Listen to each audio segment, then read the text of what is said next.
All right. That's how we do it over on the Discourse Leaders. Yeah. So now that we're talking about discourse and leading, what is the biggest source of optimism for the 49ers this year? John Lynch recently was interviewed by Matt Mayoko, and he was asked for goals for the year. And he talked a lot about, youth and improving. And that I didn't like the way that sounded at all. That didn't sound like a Super Bowl. So if everything goes according to plan and actually this is a good year and not a transition year, like how does that happen?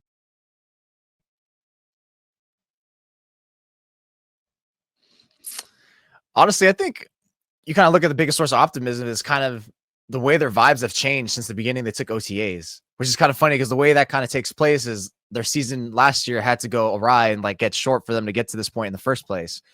But I really think that because if you notice what a lot of the players are saying, like Brock Purdy, George Kittle, you can always say oh, they're just saying oh, the vibes are immaculate. No, because they're supposed to say that. But I think it's just the way they detail their answers, how much their mentality has changed, how much they know the difference from last year. They know the importance, okay, yeah, vibe OTAs, training camp OTAs, when we were kind of dumbing it down, watering it down from last year, oh, it's not a big deal. Well, no, it's a big deal now. And I think because they have that new sense of awakeness, newfound energy, whether it's also a fact, maybe that's also getting factored in all the ejection of youth they're getting. They were trying to Robert Saleh, but I think it's also just from learning from last year, just yeah, I just think their flipping mentality from learning from last year is it just puts them back, refocuses themselves where now they can be the best versions of themselves. They're not going to cat off the season almost like they were trying to walk through, because that's essentially what 2024 was, right? It kind of was just walking through, overlooking the regular season. We're just going to click our heels 3 times and we're going to appear in the playoffs of the Super Bowl.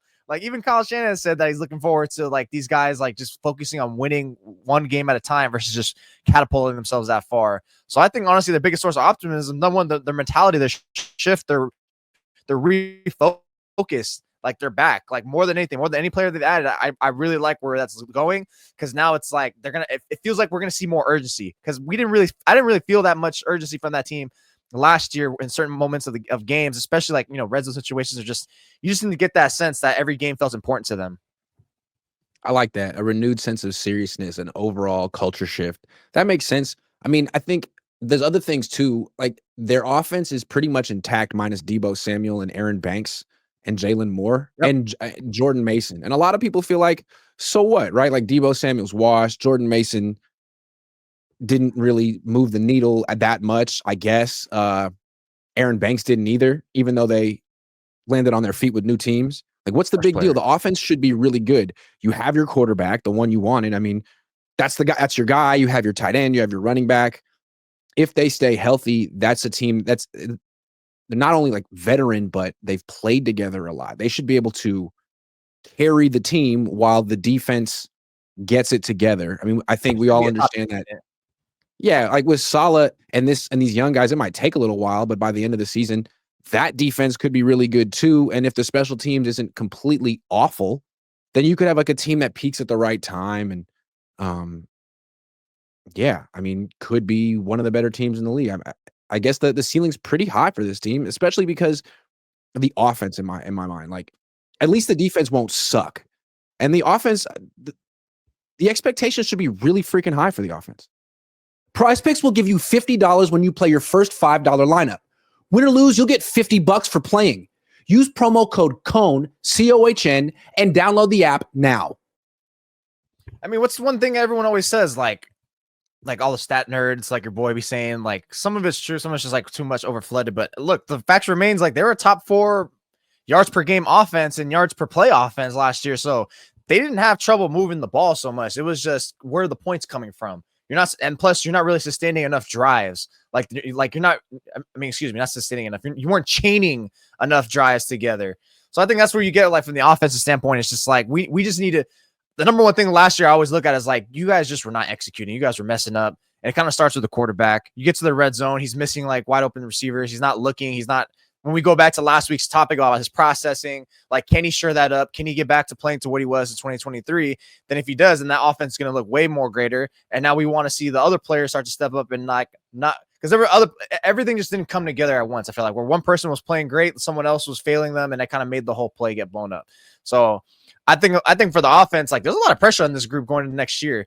this upcoming season, 2025. So it's very crucial that they got this refocus, like not just offense, obviously the whole team, because they're going to be the ones that are going to have to essentially carry the team at least off the start.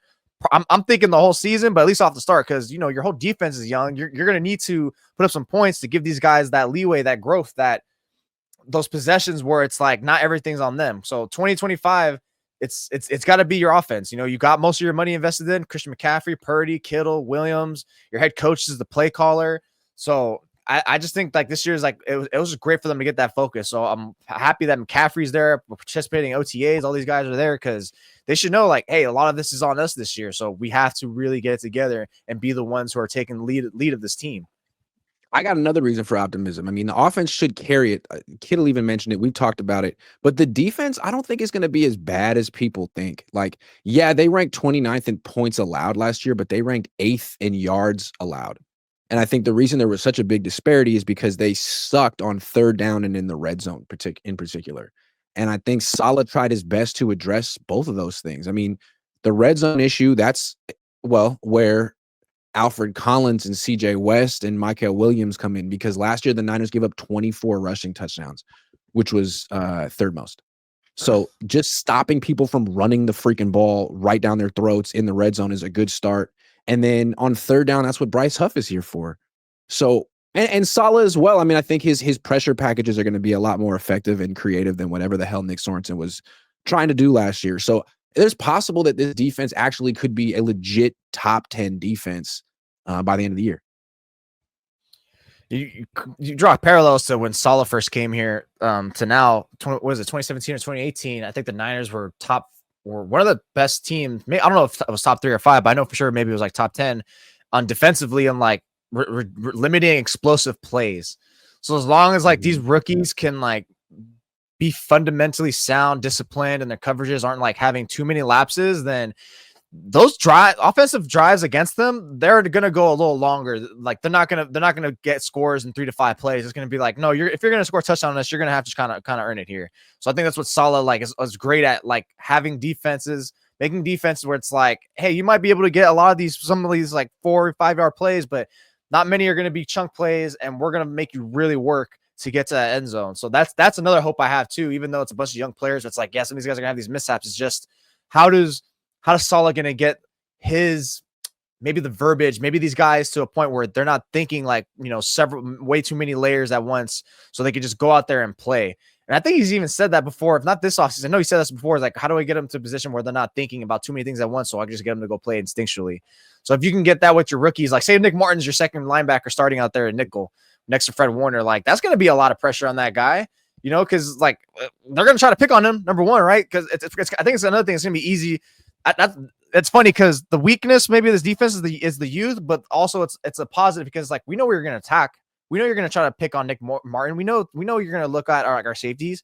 Like, so how do we try to get you to take the bait or cover up that way? So I think because their weaknesses are so obvious, it makes it even easier to defend upon, I agree. I got another reason for optimism. Tell me if I'm stretching here, but I think this one's a big one. I think Kyle Shanahan's under like real pressure to perform, and I think that's when he's at his best. That's when everyone's at their best. I think he had pressure to perform in 2019, coming off 2 straight losing seasons. You always got to have a winning season your third season, and he killed it. That was maybe his best season ever as a coach. And then last year, coming off his second loss in a Super Bowl, there was no pressure for him to perform in 2024. They were not going to fire him after a second straight Super Bowl loss. I think he knew it, and he sort of like had the freedom to kind of like wallow in the misery of the defeat, which he ended up talking about a few months ago, how depressing and essentially depressing it was, that loss. This year, there's no time for that. If you miss the playoffs again this year with this easy schedule, everyone acknowledges this, the easiest schedule in the league. Who knows what'll happen to him and John Lynch? So I think we're going to see I think we already do see the best of Kyle Shanahan, whatever is left of that. No, that's an excellent, fair point. And I think for sure York has probably said like, hey, let's get it together this year. I don't think he's put on that like, I'm going to fire you pressure, but I think he's I think York's put that on him for sure. But even more than that, I think Kyle Shanahan's put that on himself Because I think when you put yourself like on that pedestal of like, we gotta get us together when you're your own worst critic, because I'm like that. I'm like, this wasn't good enough. We gotta do better. So I think he himself was just like very disappointed in himself and his team and frustrated. And he's like, this ain't happening again. So that's why you get to that sense of like, all those extra 6 weeks or 8 weeks or however long extra they said they got was great to just unplug and like, all right, I'm settled in. I'm refocused. Like now let's hit this ball rolling. We're coming back, baby. This is different. So I think because he's got that pressure on himself, and it's kind of resonating with their players. And I think it's funny how I tie this back in, circle it back into how these guys just seem refocused, re-energized, and the vibes, everything, the atmosphere around the building just seems to be so high level, because it wasn't last year. I think we felt it everyone felt it from the beginning. Hell, I wasn't even there, and I felt it through the screen, just reading through these guys' body language, just reports and everything. I was like, dude, something's like off. And it had more to do, obviously, than just, the simple contract holdouts of Ayuk and Williams and whoever else was looking for contracts last year. But I think it just kind of really just, that putting that more pressure of like, we have to be better than when we were like, we have to bounce back. Last year was unacceptable. So I think now that Shanahan has that, that's where you're getting, it's leaking down into his players, kind of the same way as last year. Like you said, like you mentioned a minute ago, it's like he was kind of like wallowing in that depression. Like you kind of see in his face. Maybe it was like showing with his beard, the way he was just letting it out. It's just like, I'm just so like, part of me is like dead inside, but I got a job to do. And it just kind of leaked out, where now it's like, he's like, no, I told these guys I want 100% part attendance at OTAs or whatever he said. And now we're focusing on winning games, and it's just leaked on. So I think it just like, it leaks onto the players, and those guys refocus. That's why I'm really like, it's funny how, again, it circles back to getting these guys a refocused mentality and energy. And it's just bound to make these guys really not get into a pit of despair this year, or fall to, or snowball, I would say, get really bad. I would agree. I mean, I feel like as players, you could tell if your coach is Yeah. locked in at his best or out of it because he's, depressed or whatever. I think you can tell, and it probably trickles down to the emotion of the entire team. So a locked in, motivated, driven Kyle will be a good thing for the whole team. Plus, Salah as well. One more thing before we move on to the other side of this, the quarterback. We got to address him. He got his extension, and maybe that's a good thing for him, because it seemed like when he first came in the league, he was kind of oblivious to like whatever the narrative was about him. He was just executing and doing what Kyle wanted and hitting the open man. And if he got the credit, great. If he didn't get the credit, great. Who cares? He's all of a sudden he's a starting quarterback in the NFL. Last year, it felt like all of a sudden that wasn't good enough, and he had to sort of address the narratives around him with his play. And the narrative was like, well, he dinks and dunks and he's a check down merchant. So all of a sudden he was leading the league in air yards. And I think hopefully, now that he got the money and the guarantees, he can just go back to playing the right way instead of trying to prove people wrong or something. Yeah, I think, like, I'll always attach that too. I think he just felt the pressure without McCaffrey, because when you have such a special player next to you,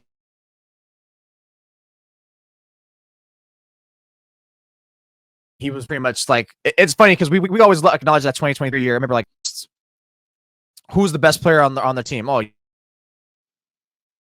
top 5 Brock Purdy, but you would go like, oh, top 3 important Brock Purdy, because like you got to go out for Sam Darnold, right, for more than a few games. So I think when you got McCaffrey back there, he's just gonna get back more settled to play himself. That's gonna be so huge for him. He just can't be forcing. He can't be trying to do something he's not. Like, he's not a playmaker, but he has playmaking moments. He's capable of that. So if he just can like, whether it's narrative, whether it's whatever's me, as long as he's not getting a little too out of character. Like, I think that was the thing. Is like, you just saw a lot of uncharacteristic moments for him trying to do too much, maybe a little more scrambling than he was used to. It's funny because there was a little more where it was good, but it was like it started getting a little too crazy in terms of settling into the pocket. So I just think now it's like, now you just really have to settle in, just play within yourself. You got your money. There's no one to prove. They believe in you. Just go be the best version of you. Don't try to be something you're not. And hopefully out there, you're slowly, gradually getting better too as the season goes on, years goes on. Yeah, absolutely. The thing with Purdy and his mobility is like, it's a nice, the way he extends plays. Sometimes it feels like it's his best quality, but like it's limited because his first few steps are great. His quickness is great. He's elusive. He can make a guy miss. But there's a reason they never call an actual designed run for him, because he's not that fast and he's not that big. And when he does run around, he tends to get injured. He'll dive, he'll hurt his shoulder, he'll hurt his oblique. It's not something you really want him to do that much. I mean, maybe as a last resort, definitely in the playoffs, but Yeah.